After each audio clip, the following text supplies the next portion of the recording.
Welcome back, everybody, to the Elusive I, the nature and function of the self. I'm joined again in our ongoing three-way dialogos by my good friend and colleague, Christopher Masterpietro, co-authored so many things with me, and my good friend and colleague, Gregg and I. We've also written stuff together, but more recently, we've done a series together called Untangling the World Not, which is the best attempt to give a naturalistic account of consciousness. And it keeps intersecting with this series in powerful ways. So I'm very appreciative for that and very appreciative for both of these gentlemen. So welcome, guys. It's good to see you. Yeah, wonderful to be here, John. Yeah, thanks, John. So I want to do a quick recap because the argument is starting to get like, it's like when you read Spinoza's ethics. It's like when you're on proposition 38. How did I get here? I can't keep all 36 and 37 propositions before in my head. I'm going to try and give a little bit of a quick recap of this, what I consider we're coming to a pivot point. I want to make 2 or 3 more theoretical moves in this ongoing argument. And then I foresee that things are going to shift more to Gregg because of his areas of expertise, which some of you already know from Untangling the World Not. I want to bring that out. And we're going to continue. And so let's remember what we've done so far. So we've got the idea of recursive relevance realization, and it's always relevance realization to an agent, where an agent is understood in terms of an autopoietic, autonomous, adaptive entity. And so we have relevance, right? Relevance, recursive relevance realization, relevant to, and remember that please, because that comes up in the argument, to an agent, and then agent is defined by the AAA. So we have the triple R and the AAA, and eventually everything will just be triplets of repeated letters. And so we got that idea there, and what we've got was the idea that you can see relevance realization, recursive relevance realization happening at recursive relevance realization to an autonomous, adaptive, autopoietic agent. You can see it happening at 3 basic, it's a continuum, but 3 points of analytic, right, distinction. We can see a very online, moment-to-moment recursive relevance realization to an agent in consciousness. And that's why you have consciousness is centered on you. And you can see more about that if you go and look at Untangling the World Not. We talk about how this qualitative features of centeredness and agency and unity and together and aspectualization are all there. But what we've got is that recursive relevance realization to an agent at ongoing temporal scale, very online. Then we have a more expanded agency within problem solving, especially being a general problem solver, right? And this is the relevance realization proper to your intelligence. There's lots of overlap and integration between consciousness and intelligence, especially through working memory. So they're integrated in an important way. And then we've got something very long-term where we're talking about the more dispositional aspects of your recursive relevance realization to an agent, where we're talking about things like character traits or personality traits, and things like that. And we remember what Gregg's, I think, important caveats about how we should challenge. I agree with him the way we're sort of misusing the word personality today. But anyway, we have this more long-term level of virtues and traits, more dispositional aspect of relevance realization. And so we can see them all happening. And then I brought up somebody who talks about relevance to an agent, Reid Montague. He talks about the fact that unlike computers, we have to care about the information we're processing. I went over again about how relevance, recursive relevance realization is affectively laden. It deals with attention, arousal, emotion, motivation, etc. And then what Montague said is we have this issue, what he calls the efficiency paradox. In order to be a highly coordinated agent, I have to get various parts of my brain to talk to each other so that I'm not acting at cross purpose, which would undermine my agency. So I want to increase the intra-module communication within my brain.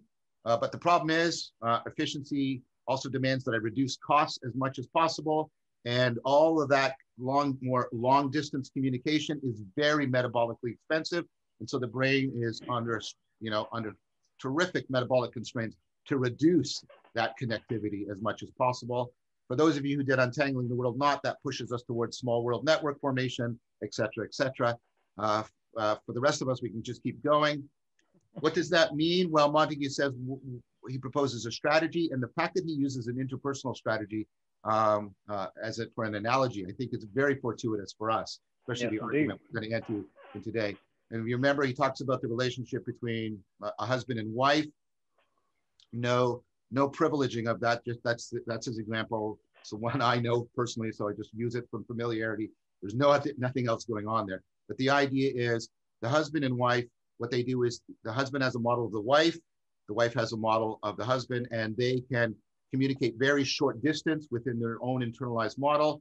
And therefore they're acting in a coordinated fashion without having to talk to each other. So you get a resolution of the efficiency paradox through mutual modeling. Montague says you can see this at many levels within the brain. I didn't mention last time, you can see it evidenced even at a phenomenological level with how the different, sense modalities model each other. And some of the time that mutual modeling bleeds and things like synesthesia and other stuff like that. And that would be another whole topic we could go into. And so the idea is that there's mutual modeling, and he leaves it there. And then I propose that what you actually have to have is a dynamically self-organizing process that's also doing recursive relevance realization, because these two machines can overlay on each other. And what you're doing is you're cycling between the internal models aren't talking to each other, right? What you're doing is you're task focused. You're coordinating your behavior without a lot of internal communication. And then you pull back and you go into the default. So this is task focused. You go into the default mode network, which is highly active when people are experiencing or thinking about themselves. And in the default mode network, what happens, I propose, is this is where, like when the husband and wife do actually talk to each other and correct, and notice that this is a self-correction process, they correct each other's models so that they don't become progressively out of sync with each other. And so we cycle back and forth. So we have this sort of cyclical process going on. And then I propose that within that, the way in which we can improve mutual modeling is we can take a notion from George Herbert Mead, the generalized other, and that what can form, instead of having all these models have to always specifically model each other, you can do a massive kind, within the cycling, you can do a massive kind of data compression and variation. You can get a complexified, generalized model of how most models look.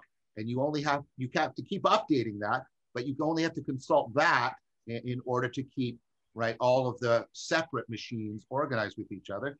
And I argued that plausibly maps onto aspects of working memory and the global workspace model of consciousness, because the global workspace is exactly that. It can take in information from any of the unconscious modules, and it can manipulate that information, broadcast back, very much like your computer desktop. Now notice what we're getting here. We're getting already something like a witnessing function that can take in information from all of the the individual modules and broadcast back generally to them. So that's basically what I got. Sort of forward as where we got. That was, I apologize for that. Where we got, and the idea is you have this recursive relevance realization, mutual modeling, and within the mutual modeling is the mutual modeling afforded by the generalized, complexified, evolving mutual model, right? It's the generalized one. And so what we've got is we've got the capacity to coordinate a mutual model at all these different temporal levels. And what we've got is we get an ongoing enhancement of relevance to the agent. And then we talked about the self-relevancy machinery, how, the work of Suey and Humphreys, that relevance to the agent is the glue of perception and cognition. So, and so you've got all this self-relevance at all of these levels being mutually modeled. And there's sort of a hierarchical arrangement in which you've got a generalized, evolving, complex mutual model that all the other ones can interact with in order to improve their capacity. And that's why you often go into working memory when you're daydreaming, things like that. Great. So that allowed me to pose this question at the end. We've got very sophisticated, very complex, and self-organizing, self-relevance. And I was asking, can we get from this very complex self-relevance, which is the recursive use of self, to relevance to a self, which is the entic notion of a self. And I want to start to move towards how I think that can happen. But I first want to give Gregg and Chris a chance to, probe or press or extend any of the material from the review so far. Anything comes up for you guys? That was a nice summary. Okay. I'd be interested, John. So one question I have, we don't have to answer this right now because it might just be orthogonal to the course of the argument. Sure. But so you're talking about this process by which sort of this mutual modeling, which is combined of both integration and differentiation. Which is how it helps toward relevance realization. Right, right. Yeah. As being sort of the preconditions for recursive relevance realization. And it reminds me of, from a sort of an ontogenetic view, the way that in something like Jung's archetypal model of the self, yeah, the way the parturition of the ego, the way in which it emerges by differentiation from the self, and then in virtue of that is then able to recursively, in a cultivated fashion, relate and refer itself back to itself. Exactly. And so I'm wondering how, I'm interested in hearkening over to that model for a second, because I want to know, it's not exactly, like I can see some pretty clear correspondences, but it's not clear exactly how what you've described maps onto that or not. So we can maybe leave that hanging if you want to address it now or later, but that's sort of top of mind for me at the moment. No, that's good. Let me do a foreshadowing, and we're going to come back to these deeper questions, especially when the three of us tackle the deeper questions about the ontology of the self and soul and spirit. Amen. Yeah. So there's a lot to be said there, definitely. Yep. So this is preliminary and foreshadowing, but I think if we're talking about something like the self, we're going to talk about, and we're going to get into this when we go back into the debate around if the self is illusion. We want to talk about something like a comprehensive model. This is called the self model of your agency as a whole. And so its job is to basically try and coordinate all of this stuff. And I think that could plausibly map onto the Jungian or the internal family systems theory notion of the self. I think how things are going in and out of working memory, and that's attached more to things like our self-image. I think that's getting us closer to the notion of the ego, because, and I think that's a justified move, because Jung defined the ego as the archetype for consciousness. Mm-hmm. Right? And his archetypes are basically virtual engines on dynamic self-organization, because his model is an organic model rather than a mechanical model. So I think you could plausibly map ego onto that. And then when we've talked about it a bit, I'm alluding to it, that there's going to be this more comprehensive self model.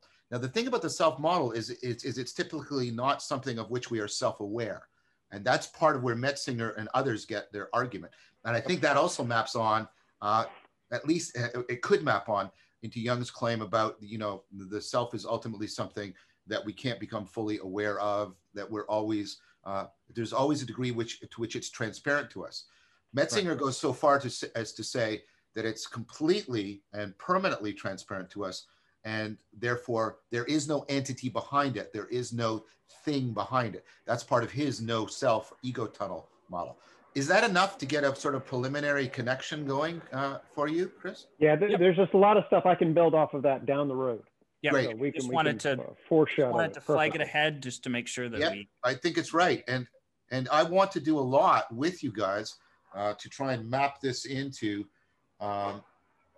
therapeutic, existential, ontological issues around the self, because the self isn't just another thing, right? It's a different. It's a different kind of entity that we specific.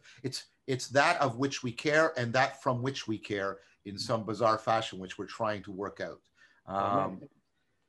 Okay, so thanks for that, Chris. I think that gives us some useful stuff to talk about down the road, and hopefully people are starting to see how a lot of the theoretical machinery we've built together has an elegance to it. It has has the possibility of going into many different areas and giving an integrated and hopefully insightful, those are the two things you want for elegance, integration and insight, account of many of the features that we typically talk about in a fragmented fashion within the folk model of the self. Great. All right, so I want to now point out that, so we've got all of this self-relevance at multiple levels that are being coordinated. It's recursive self-relevance, it's dynamic, it's cycling, it's doing all this complex self-organization, enhanced relevance realization, enhancement of the problem-solving capacities of agency. And what I want to point out is that what that means is you're going to get the generation of something like roles.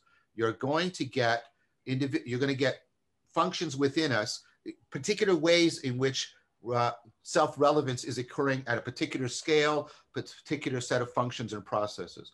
And what I want to call these is our proto-me's, little m, right? Because the me is that, again, you can't, it's what you're aware of. And you're saying, well, what's aware of the role? And Gregg is going to pick up on this, especially when we get into social and eventually social cultural organisms. We have working memory is having to deal with what it deals with, which is very complex, novel situations that have a high degree of uncertainty. And that's picking up on the minds of other creatures and knowing what your appropriate role is given the role or status. Notice the connections between role and status, right? They're not the same, but they're deeply connected. So you're getting proto little me's. And then they are being properly coordinated by the generalized me. We've already talked about this, the generalized me. And then we have the function. So the generalization is that global workspace function, but we also have the reflective function given to us by consciousness, not typically very well explained by Bars's theory, by the way, but go see Untangling the World, not for that. So what you've got is you've got the I. The I is the level at which the capacity for working memory to reflect on the processing of the me and how it's coordinating all the individual me's that reflect your online. Remember, we talked about demonstrative indexicality, how things are here now to me. And that's what I mean. What's my role right now, or what are my roles right now? And then how are they coordinated with my generalized me? And then how can I witness that, right? The I, remember the I is not something you're aware of, it is your awareness of. It's your ongoing function from your working memory consciousness of the me and all the me's. Okay, so what we're getting is, notice we're getting roles, we're getting a proto-me, an integrated, and then we're getting the I-me relationship that we said was an important feature. Remember, there was a consensus that that's a central feature of the self. Then what I wanted to say is we have the capacity to take all of that machinery and start to get an account of how self-relevance that now has roles and a proto-me and an I, right? And all of this here-nowness all the way up to the I and in between the me's that are coordinating all these different temporal scales and mutual modeling, all of that. We can take all of that machinery, and I think it's enough to explain how we get the emergence from this very sophisticated and complex self-relevance into relevance to a self. Yep. So I want to propose one. I'll stop so you guys can ask me some questions. And then I want to propose one other big piece of theoretical machinery from cognitive science.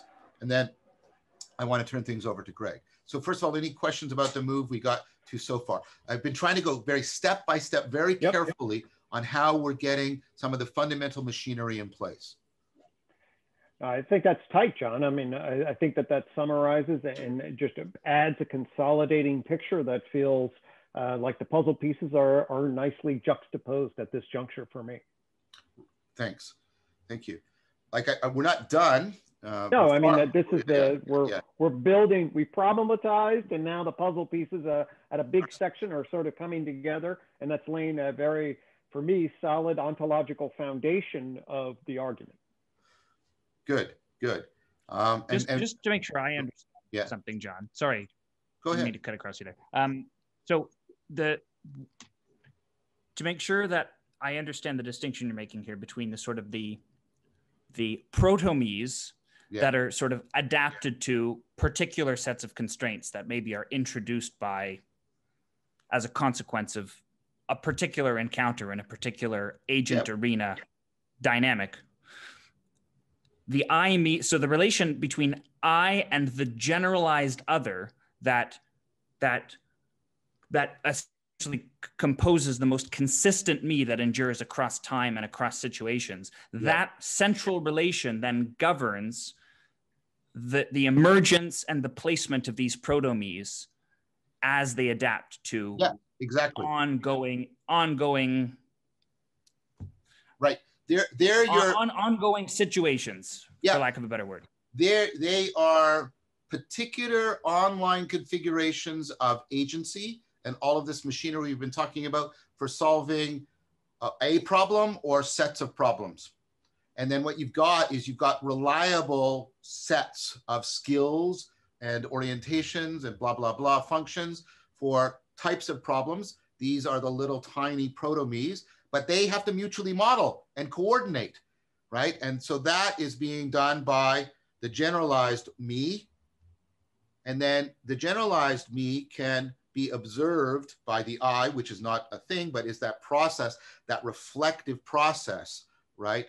Of stepping back and doing a transparency opacity shift within working memory consciousness of that, of and you can also do, right? The I can also look at the generalized me. It can look through the generalized me at the particularities of, you know, me here now, and you can get all of that explained in this machinery and all this layering of the phenomenology of the self, from my sense of self as a presence, demonstratively indexically here right now, my sense of an ongoing history of such presencing, and then my sense of being aware of all of that. How's that? Good. Yeah, and go ahead. And in relationship to, so then we can extend this back into long-term memory in relationship to sort of I mean, Tolving, we can do some Tolving connections of semantic, episodic, factual, and then perspectival, and then it's like, oh, here I am, or me, here's the me in this role, here's the me in this role. Exactly. I am bringing this past me, and then what's the reference point that I'm making, and then this becoming, oh, what was relevant to self, that is emerging in a particular schematic. Exactly, and the ongoing evolving complexification of the me and the me's, you know, helps to explain, you know, sort of the Goffman stuff about, you know, the presentation of self in everyday society being very fluid, I should say, and nevertheless the sense we have, the Tolving sense, the autonoetic sense, that we somehow form an integrated something, right? And what I'm trying to say is, well, we can actually see that adaptively about the coordination between these various levels we've been talking about, these various functions we've been talking about. Right. And so then the adaptivity of that central fulcral relation determines the adaptivity of all of the proto-egoic entities that determine the skills we bring to bear on any given problem. Right. So one of the things we can do with working memory, and what we do in daydreaming, is we pull back and we take all these models and we get them to play with each other to make sure they're running as smoothly as they should. And it seems like completely useless to everybody else because we're not doing anything. What we're doing is what we've talked about before, right? And so that it really increases the capacity for the self-correction of all of this multi-level mutual modeling that is also itself functioning to, in multiple temporal spatial scales, improve and enhance our agency. So notice we've got agency, we've got roles, and we've got, you know, this complex I-me relationship now taking place. It's still not sufficient for a self, but we're getting a lot of important machinery. We're getting there. We're getting there. Ourselves. So one point I want to make, and then I'll go to the major theoretical point of trying to explain the emergence.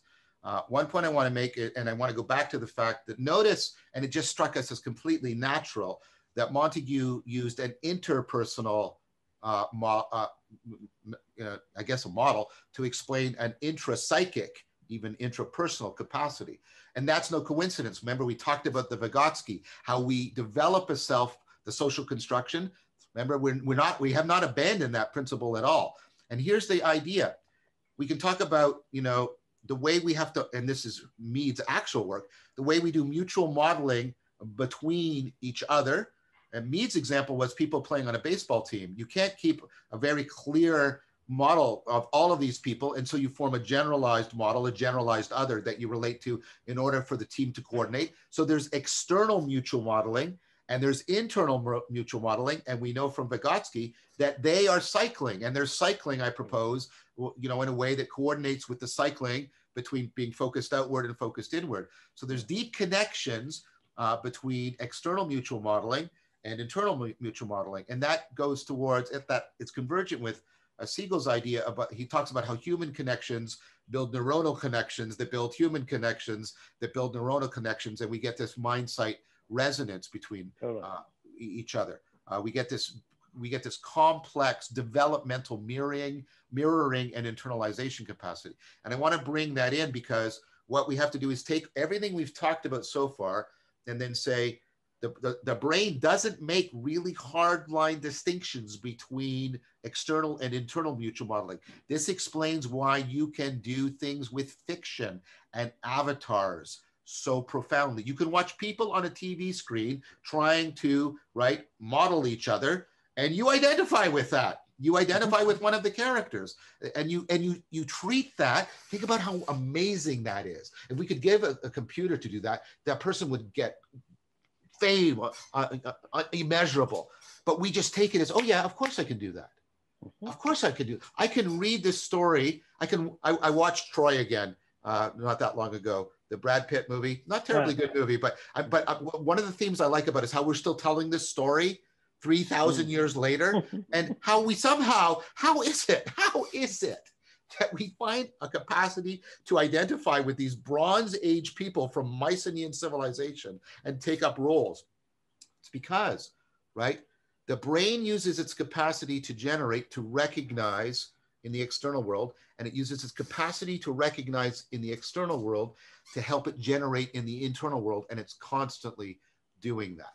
And so what we now want to do is say, okay, we are inherently social organisms, and then we're going to say we've got an extra thing on. We build a shared mutual model of our mutual modeling, which we call culture. And so we're going to be social cultural beings, and that's where Gregg's going to have a lot to say. But before we go there, I want to make one more move, which is, okay, we're going to talk about how we're moving from the biological, ecological arena of agency into the social cultural arena. And this is one more piece, a theoretical piece, to help explain the emergence of a self from self-relevance, which is Michael Anderson's notion of neural reuse, also called cognitive acceptation, also called the circuit reuse, because in psychology and cognitive science, we give things multiple names for no clear reason. So what's Michael Anderson's idea? What's Anderson's idea? First of all, the biological notion of exaptation. My standard example is this, the tongue. Okay, lots of creatures have tongues. Lots of organisms have tongues. Frogs have tongues, right? And but we, as far as we can tell, are the only organisms that do this with our tongue: language, speech. Now, what exaptation is this idea. Evolution doesn't have to build from scratch. Tongues evolve to do other things. That's why other organisms have them. Tongues evolve to detect poison, all the taste buds, right? To detect really good stuff, all the taste buds, right? And it's also for moving food around in your mouth to help mastication. I said mastication, by the way, in order to move food around in your mouth to improve digestion. And it just happens, because evolution often kludges things together, to be also in the air passageway. It didn't have to be. We could breathe through a hole in our chest, but that's not how things evolve. Okay, so it can interrupt airflow. It's highly flexible, very highly flexible, and it's very sensitive because of all these nerve receptors, which means it's got a lot of precursors. There's a term that's used. It's pre-adapted for speech. It gives you a lot of the functions ready to go. So when you build a machine to do these other things, it has side effects. It has other functions that are there in real potential, that all evolution has to do is go, oh, of course, evolution isn't a conscious agent, but oh, I can use the tongue for speech. I don't have to build a machine from scratch. Now, Anderson's theory, and he's getting increasing evidence for this. I think his theory, his and Tomasello's theory are going to be the two big theories going forward in developmental psychology. That's one of my strongest predictions. So Anderson's idea, first he was talking more across species, and now he's more and more talking about within an individual. Dehane has done the same thing. Dehane is also the person who's done the neurological model of the global workspace. None of these connections are coincidence, by the way. None of them are coincidence. Okay, so what Anderson is saying, the brain will use some of our language. It creates a particular functional role for a part. So this part of the brain is really good for dexterity in the right hand, and handedness is an issue we could talk about. We're not going to talk about it now. Okay, so it's doing all this stuff. It turns out that when you build a machine for doing that, and you've got to do it because you've got to model. Remember the self-modeling robots? You got to model the hand.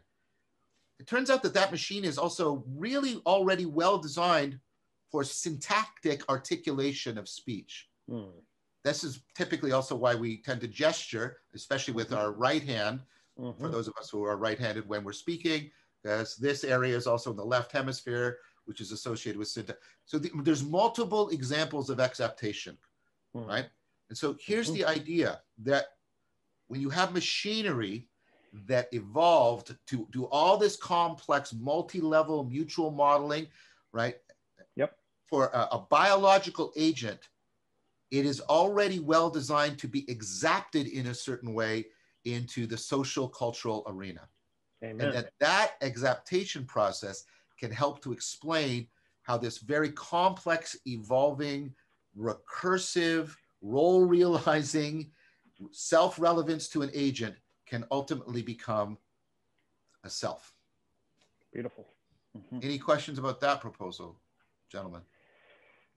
Do you want to say a little bit more about just, okay, so yes, there's this cognitive exadaptation process where we can transpose particular models. Can we then, how do we then add that to our modeling of the self? Or how does that all of a sudden sort of explode the potential for self-modeling or those kinds of areas? So you've already got the idea that all of these systems are complexifying, and complexification itself produces emergence. So, my standard biological example, you take a zygote, it integrates and differentiates. When something is integrating and differentiating in parallel, and we've already talked about that with agency and roles and the I and the me, if it's simultaneously differentiating and integrating, it's complexifying. Because I'm complex, I can simultaneously do many different things in an integrated fashion. So I can do things that I couldn't do when I was a zygote because I've gone through a process of complexification. Complexification itself produces emergence. But what we can do is we can even speed up that process of emergence by saying what the complexification does is it also can exact functions that are already in existence. It doesn't have to create functions from scratch. So that complexification process, which is an emergence process, can also be an exaptation process by which new functions. So let me give you an example. Okay. We already talked about how caring and affect and selective attention and arousal are bound up in recursive relevance realization. And the system is taking care of itself and it's modeling itself. And so that affect is also bound into the taking care of itself and the modeling of itself. And then we said, but the internal and external mutual modeling, right, they can reinforce each other. So we can take the machinery of agency and it can be exacted into sociality. Yep. Right? Okay. Because what I'm doing is I'm taking the mutual modeling machinery and then getting it to exact between individuals. Yes. I can jump off of that for, yes, that's perfect. Okay. But I wanted to make one more point, and then I think this will help you. We can see the emergence of affect that is directed to the agent, but vectored through social modeling. We can see the emergence of things like guilt and shame and embarrassment, which start to indicate how the caring about the self is being vectored through, recursively vectored through the modeling of other minds who are modeling me. Beautiful. Great, so, that answered my question very nicely, thank you. You're welcome. So what I think is we're to a place where we've got, what I want to propose and what I want, I think Greg can say this better than I can, but I want to propose that as we move into the social cognitive arena and we start to exact this cognitive emotional machinery, this mutual modeling machinery, we get into another kind of process, and that is going to bring about personhood. And then I think when we have personhood integrated with I, me, which is integrated with self-relevance, which is integrated with agency, we now, so we've got personhood, I, me relationship, roles, agency. We've got a self. We've got a self. Excellent. So, like I said, Greg, I think this is where I'd like to turn things over to you, because I mean, you have a phrase for this, and I know it's in stages, so I'm not meaning to connote with the phrase that it's a one move, but you have this thing about we move from being primates to being person, and you have some stages about how that happens. And exactly. I'd like to now turn things over to you, and if you could integrate it with what we've been talking about, that'd be great. Absolutely, absolutely. So let's pick up where we are. We've constructed an agent which now has this capacity for integrating sub-me's, beginning to model and then exact off of particular kinds of modeling, and then it's building this relevance to self modeling system. And I often like to put this both in terms of, if I think about human development across the lifespan, but also phylogenetically. So we would definitely want to create a phylogenetic history here. And I want to then, what I'm going to then pick the ball up, mostly what we've been talking about is agent arena relations. And now I want an agent arena relation. Excellent, excellent. Okay? So I want to drop it into this social relationality, okay? And then this capacity to drop in. So I want to then bring in another R, which we talked about at some level, relational recursive relevance realization, okay? Totally. Which now all of a sudden is basically going to create a whole other self-other agent arena relation. Okay. Right. So now we get more of a triangular relation. We're getting exactly. And both agents to the arena. Exactly. Right. So we get an I, me, I, thou, I, it. Okay. The emerging juxtaposition. We can put this in the context of I would say we're primates. I often say we're animals, mammals, primates, and persons. Right. Okay. Right. So we're talking about animals basically, and the emerging animal agency of a land animal with decent cognitive capacity for extension. Now we get into let's talk mammals in particular, because one of the things, I mean, certainly birds do this some, but mammals create a fundamentally new kind of self-other relation with maternal offspring. Right, parenting, yes. Okay. Yeah. And you mentioned Dan Siegel, and Dan Siegel is an interpersonal neurobiologist who's written very interesting things, and he's very much influential in my work as a clinician as well, and talks very much about the foundation of attachment. Okay? The foundation of attachment then really gets into our mammal core self. Okay. Right. And so when a mother has to take care of their offspring, the capacity to respond to that, to differentiate her needs from the offspring's needs, to differentiate, model its needs relative to other care that she might be engaged in. This is a very, very profound capacity, and it sets the stage for richer, I believe, richer self-modeling, because it's self in relationship to other. Could I intervene right here, because it seems like that there's a really I think that point should be extended. I think that's that move you made is brilliant, because notice with what I hear you saying is all along we've been talking about self-relevance, relevant to the agent, but with maternity, and I think of Socrates and midwife, we get an inversion. We get not relevance to the not how are things relevant to me, but how am I relevant to this? We get a fundamental inversion, which is an important novelty, a very important qualitative novelty to the relevance realization machinery. How am I relevant to the child rather than how are things relevant to me? I just wanted to flag that because that's it's just this huge move. Totally. If we talk about bioenergetic evolutionary economics and our real world, I'll put it in my real world experience. I have 3 children, okay?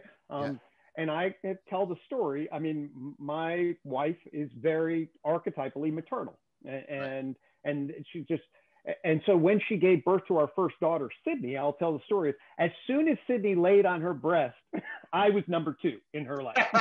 Okay? I mean, there was no doubt if she had to choose, sorry, one of you guys are gone. Yeah, I've done that too. And I'll say for my own self, it's like, God, that was kind of a mess, you know? My man, you know, I love my daughter, love my wife. It's a radically different frame that happened to her entire psychic structure. As soon as that other, it really just became self, and her projected self-calculation was, this becomes a dyadic unit, an extension of self, and the recursive relational relevance realization is radically shifts. And you can just see it, you know, it's an archetypal natural moment of the relational world of mammals in that embodiment. So now what you have to do is you have to model, with the point of motherhood means that we start to build the machinery of modeling the self-other dynamic in very intimate ways, because essentially from a genetic perspective, it's an extension of the self, but it's also different than the self. It has different needs and all of this. So this really, that's the first move I wanted to make, is the mammalian attachment move. That has lots to say if we get clinically later, but I just at a basic, and of course, Bowlby, you know, from a more human level, talks about internal working models. We will get our, so then that's what I want to do, is now move it into the mammal line. So that's the first move, is attachment. I'm going to make 3 more moves, and then we'll be in 3 relational moves and then a cultural move to get us into the human space. Okay. So now now we're social mammals. Okay. And what do I mean by social mammals? I mean, we don't just move as herds, but we get engaged in complex, cooperative, and competitive relational world dynamics. Okay. So if you look at like Sapolsky's work on baboons, or any number of primatologists' work, we're in the field of complex social relations. Okay. And what you see in this complex social mammal world, and this applies to a wide variety of mammals, but I'll stay mostly in the primate world, is a capacity to track one's place in the troop, as it were. And what you'll do is you'll map a sense of alliance and an enemy. You'll map a sense of vertical relation. Now, notice what I just did there. I said you'll map this distancing connection, and then you do this vertical. Okay? Now, that's odd in some ways, because they don't get taller or smaller, at least not, you know. But what happens, you talked about X-adaptation. What's pretty clear is that the mind then creates actually a social self-other map that draws on its spatial relations with the way it maps an inanimate environment. It creates a dimensional space. Okay. So the navigational space is being exacted into social space. Exactly. In fact, they can demonstrate this, that the same basic architecture of seeing yourself as basically upstairs or downstairs is very similar to seeing yourself as up above or down. You do upward and downward social comparisons. You rank yourself. I look up to him. I look down to him. And we actually are exacting the same basic 3-dimensional world environment, the spatial world environment, to the social space environment. Excellent. So that's an example of how we can then take Anderson was talking about, hey, how do we have this? And actually, I think the human capacity to do this is pretty remarkable in relation. But this is, we're still at the primate level. And I develop what's called the influence matrix. Okay? This is important. And the I just want to point out that Gregg also gave an extensive discussion of this in Untangling the World Knot. Right. And we can put a link to what it looks like. But basically, for our purposes right now, what it says, what it's a map of, is it maps the relational process dimension. Okay, what do I mean by that? I mean, we track ourself, and this is, by the way, this is all pre-verbal. I haven't gotten into any verbal. We can see this in other, and I'll give you a primate example. So we track ourselves in relationship to our social influence and relational value, which means how much can we move another and how much do we feel like others value us, okay? And then we track it on 3 dimensions. One's this vertical dimension of rank, status, or power. Like, am I above or down? And in primates, this turns into basically dominance and submissive relations, okay? And then you have cooperative allyship, which can be forms of kin or reciprocal relationships, whereby do you share food? What is your position? And then how connected to you are you in terms of how much engagement do you engage in? So high engagement versus distant engagement, okay? And what the influence matrix shows, and it maps the human process, but you can certainly see echoes of these in others, is that we basically are constantly positioning ourselves in relationship to the treatment that we expect, and we compare to others, and then we reference what does it mean about this particular relation. Okay, that's a lot of abstraction. Let me give you a really concrete example. So Frans de Waal has a great, you can Google this, Google cucumber grape experiment. Okay, and basically what you'll see is 2 macaque monkeys. It's a 2-minute experiment. It's great. And what you have in this cage, and really the macaque monkeys will form a clear relationship with each other. And actually these are new, so they didn't have a clear dominant submissive relation. And then they'll have a relationship with the experimenter. So the experimenter has taught them both separately to hand over a rock, and they will get a cucumber in return. Okay, and as Frans de Waal will say, they'll do this as a return on investment easily for however. Okay, but then what the experiment is they give them one of the monkey then does it and gets a grape. Okay, now grapes are more desirable than cucumbers. Okay, and if the other one monkey sees the other monkey getting a grape, and then he gives it and gets a cucumber, he gets pissed. I mean, you can see it. You can't help it. He grabs the shade, he throws the cucumber back, and bangs the rock on the thing. Okay, so he gets ballistic, and everybody laughs because our primate empathy can totally see that the monkey's pissed. Now, how do we understand that? Well, from an influence matrix perspective, the monkey's modeling itself in relationship to other, and it's modeling its social influence and relational value. And it tracks the cucumber relative then. It's fine when it's just the cucumber, but if I see you get a grape, hey, the analogy I would use is, hey, if I said, John, hey, you can mow my lawn and I'll give you $30 and you're real happy. And I say, okay. And then Chris comes along and say, hey, Chris, I'll give you $50, right? And all of a sudden you're pissed. You're like, what? That's a parable by Jesus, by the way, the parable of the laborers. Yeah, exactly. So the point of it is that we are constantly imputing, we have general models and then specific models of self and relationship to others that we're constantly getting active. And what that does is it allows you to map, gain relational recursive relevance realization of the social space. Right. Amazing. All right. So now, and every primatologist will tell you that you absolutely need this to navigate the cooperative and competitive relations of a primate troop. Okay. Right. All right. So that's step 2. Now we have this whole social self-other relational field that's interpsychically. Okay. So perspectively, we have access, and then we have participatory access in between. So we get to see ourselves, and then we get to see their reaction. And so we get them to do all of this modeling and relation. All right. So that's what we share. Now I'm going to jump into Tomasello, and now I'm going to get into the hominid line. So we're primates here. And we can see that I'll make an intro because we mentioned this in the before we started that it'd be useful. We can show animals capacity for an emerging self model that's significantly more sophisticated by viewing what Gordon Gollop did, what's called mirror self-recognition task. Okay, actually, it's a really fascinating experimental task in 1972, and we were asking the question, well, what self-awareness do animals have? Okay, and a pretty clear test, at least for the absence of one kind of self-awareness, would be if you can't see yourself in the mirror, that's indicative of some absence, I would argue. Okay, so if an animal can never recognize, and with practice over days, we're talking, can it ever recognize? And what Gordon Gollop did is he created a very straightforward, like a good empirical scientist, created a very straightforward test where he put monkeys in front of mirrors as well as, say, chimpanzees. And what he realized is the chimpanzee could then pay attention to itself. And so you get a behavioral functional awareness indicator. And then he tested that by anesthetizing them and putting a red dot on their forehead. Right. Okay. Both the monkeys and the chimps. Monkeys and the chimps. What the monkeys never, and then they wake up, and what the chimp does, goes over and does this.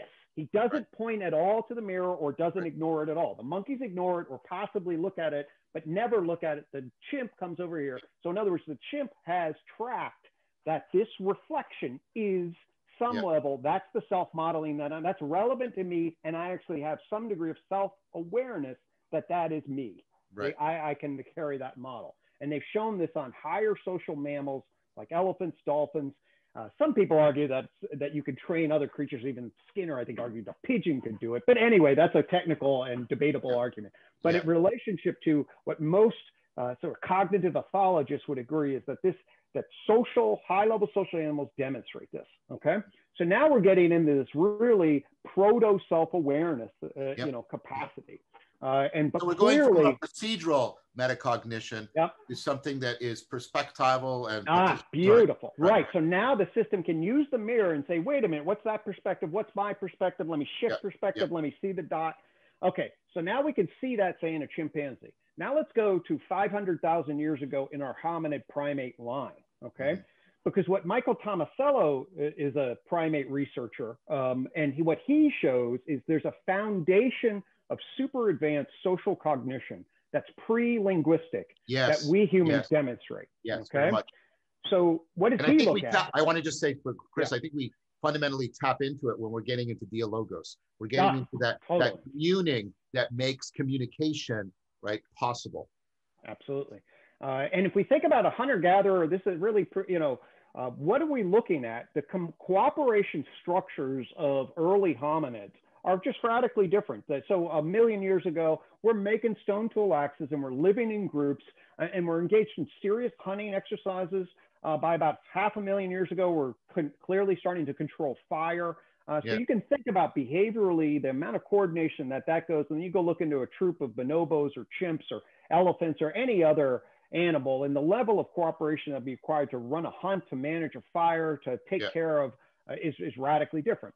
So what are we actually seeing? We can see now, if we go to the developmental lifespan of children, we can see a fundamental capacity for intersubjective syncing up, a theory of mind, a capacity for mind reason, shared attention. A classic example, and there are lots of them, but one is pointing. Okay.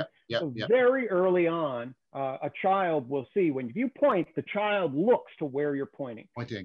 They instantaneously recognize that you have intention and that you have attention, and they can model that and differentiate their perspective in relationship to your perspective and follow your attention, and also engage in things like play and repeat it. And of course, little kids, we're talking about 18 months here, 12 months, you go back and forth, you mimic, you mirror, and they will get in sync with the self-other modeling of the individual, and they will track.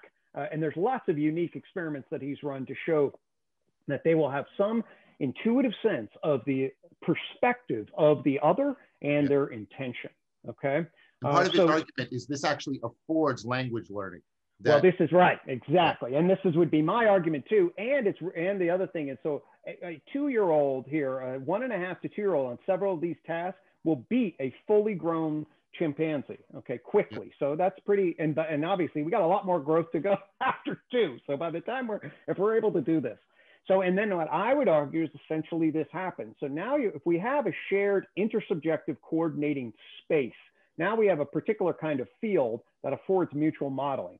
And then if we have an X-adaptated capacity for sound making, and some cognitive flexibility for pairing particular kinds of symbols with activity that engage, then all of a sudden you get the potential for rhythmic musicality in symbolic word broken symbolic word indication, which I think is happening, 500,000 to 250,000 years ago. And that is an enormously rich coordinated structure. So could I add one thing in here? Of course. Yeah. No, this is a pretty fast paced run through. So you're doing it eloquently. I want to bring in Arbib's idea that one of the things we can do, and you can also see it beginning with children, because pointing is a gesture, and let's get clear how much, and this is the work of Susan Golden Meadow, how much gesture platforms and make speech available. Now, what Arbib argues is what you can do. Remember how I said we use the generate to recognize or to communicate. So we can use the actions, we can use the movements by which we act. And what we can do is we can change them from being actions to me communicating with you about action. And this is pantomime. And pantomime, he argues, is really interesting because it goes from, like, it's not the same as a closed communication system. Animals communicate, they make noises, but they can't do displacement. But I can pantomime about events that have not yet occurred, or about things in the past, or things I would like you to do. And I can string various sequences of pantomimes together so I can get displacement, I get compositionality, it's open-ended, and I start to get a lot of the features that are going to make something like spoken language possible. But pantomime depends on the Tomasello stuff that Gregg is talking about. It depends on that we have developed sophisticated, shared communication and a sophisticated capacity to internalize and mimic and imitate each other.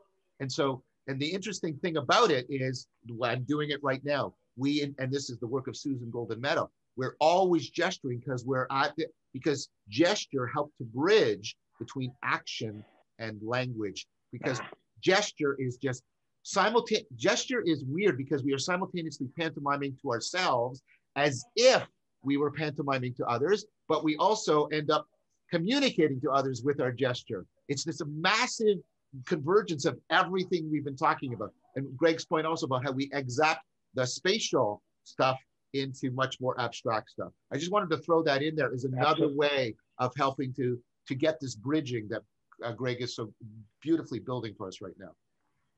100%. We actually can quickly then just go down. If anybody's ever heard of polyvagal theory, okay, right. Polyvagal theory basically is your embodiment of whether or not you check that it's an open, safe, reciprocal, participatory environment, or a defensive environment where there's going to be threat. You feel it right into your body. So we have this very, very embodied sense to determine whether the social arena is something that's open, threat, and reciprocity giving in relation, or wait a minute, competitive, defensive, and worried in a particular way. So a radically different set. So we actually can check the system pools back into the embodiment all the way down to the modeling.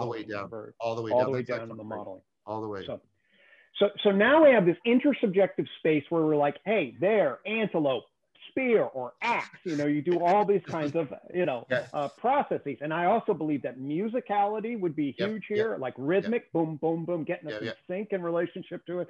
And it really creates this implicit intersubjective space, which, by the way, I believe that if we get into religio and some of the things that we need to actually revitalize in relationship to our spirituality, from a bottom-up perspective, I think this is a huge point in relationship to what we need to cultivate.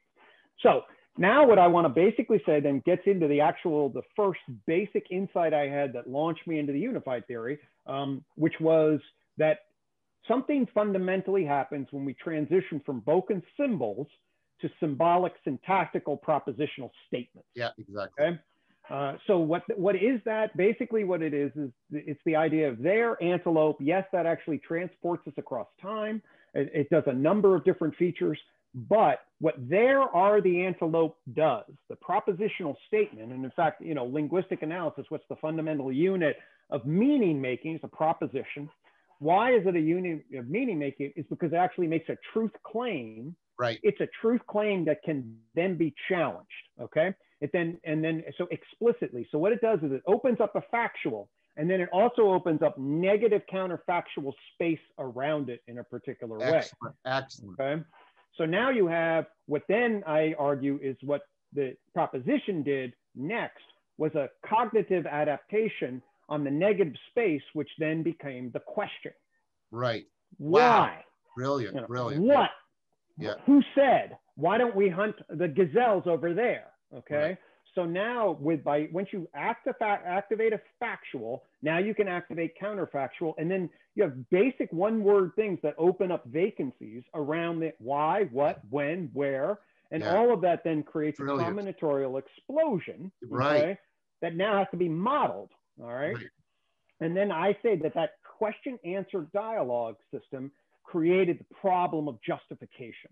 All right. So now the problem of each one of these in real world, every proposition is an investment. It has influence implication. It has accuracy implication. Okay. And actually we can then divide the problem of justification in three different fundamentals. One is the analytic side, like, is it true that there's antelope over there? Okay. So there's an analytic component that would say, no, it doesn't correspond. How do you know? All right. Evidence wise. And then there's the utterance from the individual. This is what I call the personal dynamic. I'm emphasizing their antelope over there for a reason. My investment is saying that, hey, that, and then it intersects with who's ever the listener, which creates then the social dynamic of justification, which is, hey, is this something we should be paying attention to? Who says, who benefits, and how do we analyze this from a group perspective? Okay. So that problem, it's a combinatorial explosion of a whole new set of worlds that basically is like propositional truth claims, question and answer, and this entire dynamic problem of justification at the level of analytic, personal, and social. So we have to exact the relational recursive relevance realization into this new combinatorially explosive problem space. Totally, exactly. And that happens between, I think, maybe 150,000 years ago, they always push it back. Certainly by 50,000 years ago, we know this thing is in full swing. And many people call it the human, I should emphasize human, mind's Big Bang, okay? And I believe that then basically what you get is an entire, this is really the mind that Descartes was interested in, basically. I mean, it was anchored to the perspectival mind, but it's always this rational, what am I? And, here's another point, and then I'll see what we want to fill in. So what was my key insight? Where I was anchored in an evolutionary view. And this point about justification meant that there was a highway that was opened up. So I'm going to say, hey, the antelope are over there. And then you, John, say, well, how do you know, or should we? Okay. And this problem of justification then meant that you now, through the question and through the fact that the way propositional information has direct access. Okay. Notice that the rest of our perspectival knowledge is pretty well contained. I can never see, this is one of the big hard problems. How the hell do I see what you see? But I can ask you, why do you like red? I can't see your red, but I can ask you, and I can tell you, why is it your favorite? And the content of your thought is exactly the same. I mean, the propositional structures go right through this. It has to be truth evaluation. If the nature we can't share content, we can't do truth evaluation. Right. But it means that now if I can ask you questions, why did you do what you did? Okay. So I use the example of alpha and beta. All right. So let's say you're alpha. All right. And I'm beta, and you go off on a hunt, but you're pair bonded to Sarah. All right. And I start hanging around Sarah. All right. And then you come back and you say, why are you spending so much time with her? Okay. All right. Now, what if I access my thoughts and I say, well, my hope is to separate the two of you and take her as my mate. All right. Well, what? You're done. Okay. So notice, what if I say, well, she's helping me plant seeds? Okay.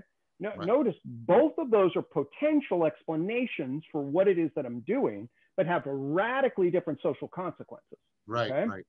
So now all of a sudden, the fact that you have access to my reasons for why I do what I do through the proposition, and I have access, but I have access in a different way than you do, creates a totally different kind of justification dynamic.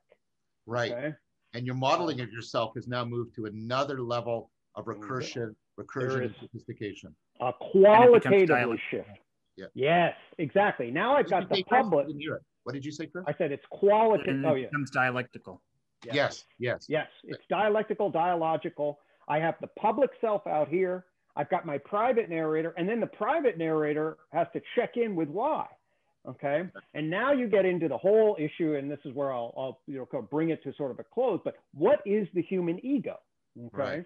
Right. And Freud certainly noted that and Jung and all the whole psychodynamic insight is this self-consciousness thing. It seems to be basically a rationalizing function. At least that's okay.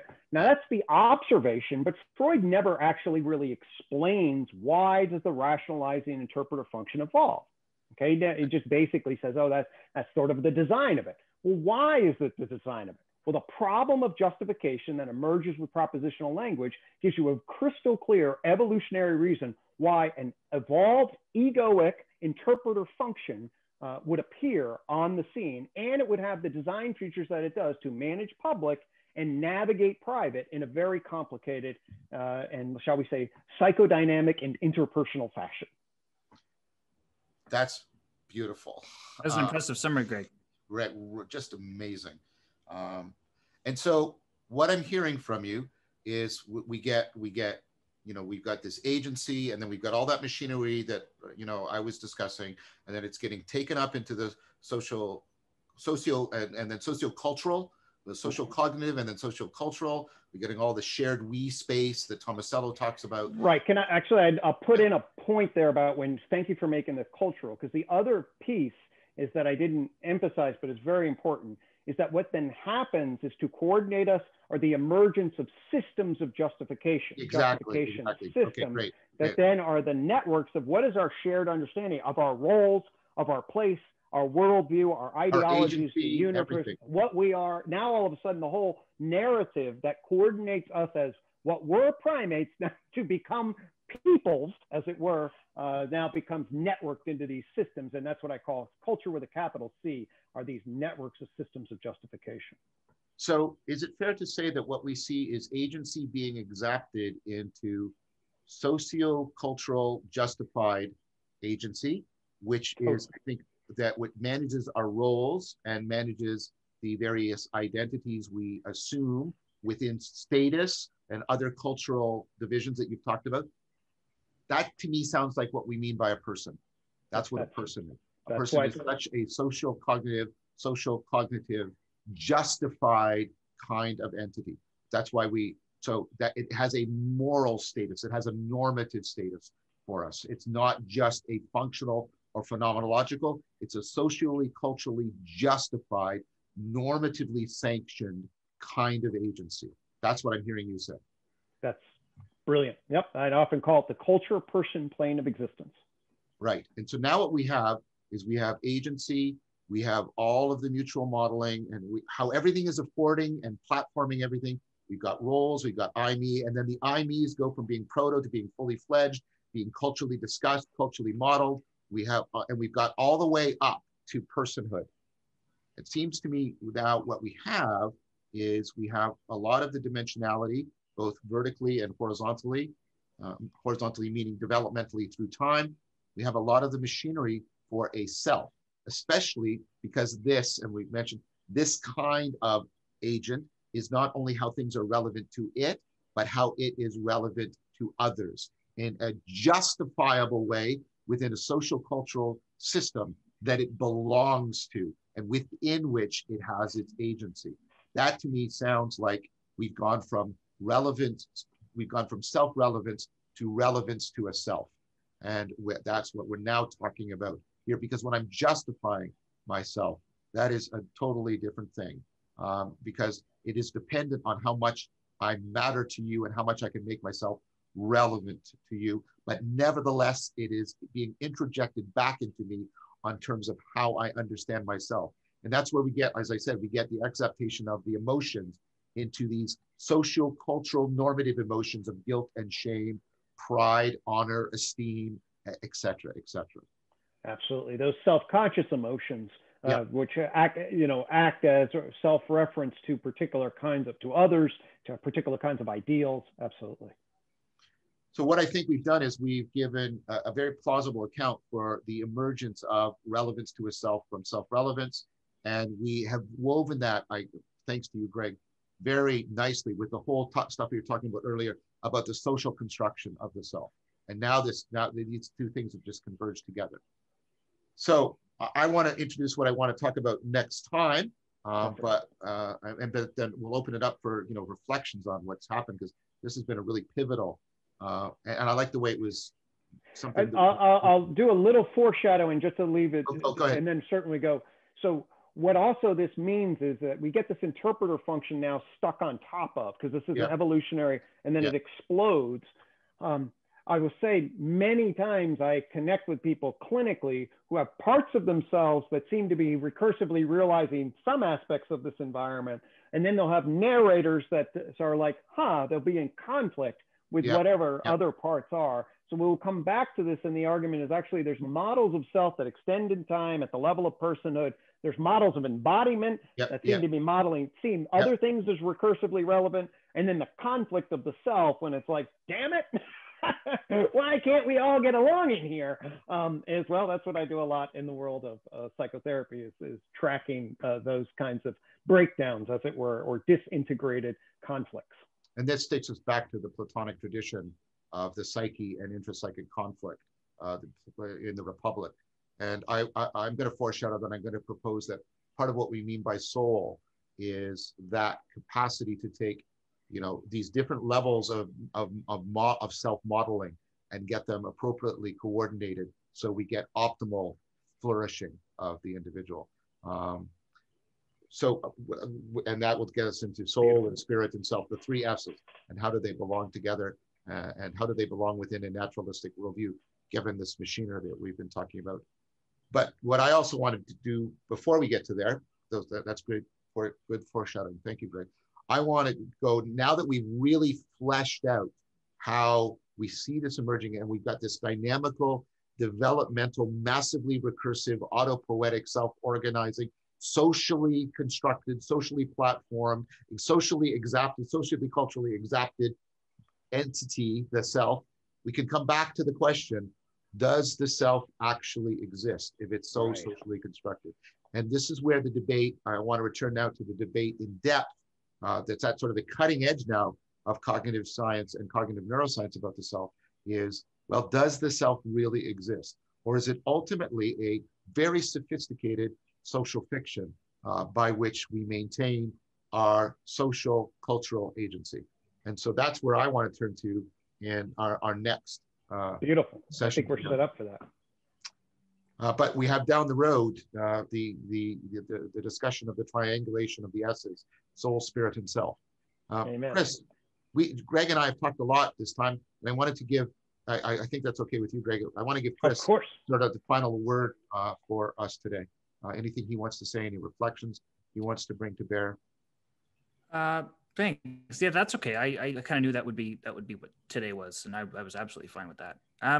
I don't know that I do, to be quite honest. I think that I might just hold everything in abeyance until we actually talk about those three S's. I think I'll have a lot to say about that. Yeah, I expect that we're going to at some point turn things over to you when we turn to the three S's. So I foresee that as being, but you asked some very good pivot points and questions of redirection throughout today. So I appreciate that. And, no, that was good. It was good. I mean, it was good. I think that sort of very, very comprehensive phylogenetic account that you gave, Greg, that was very impressive. And I think I know that needed to happen before we could venture into the territories that we're going to venture into. So, and I like the way the ontogenic argument I was giving and the phylogenetic argument Greg was giving. Greg did this wonderful job of just meshing them like this. They just fit together beautifully. They are very intertwined. Thank you. Yes. Okay. Well, that's it for today. And so I want to thank everybody for their time and attention. And we'll see you next time on the Elusive I, the nature and function of the self. Goodbye, everyone. Take care.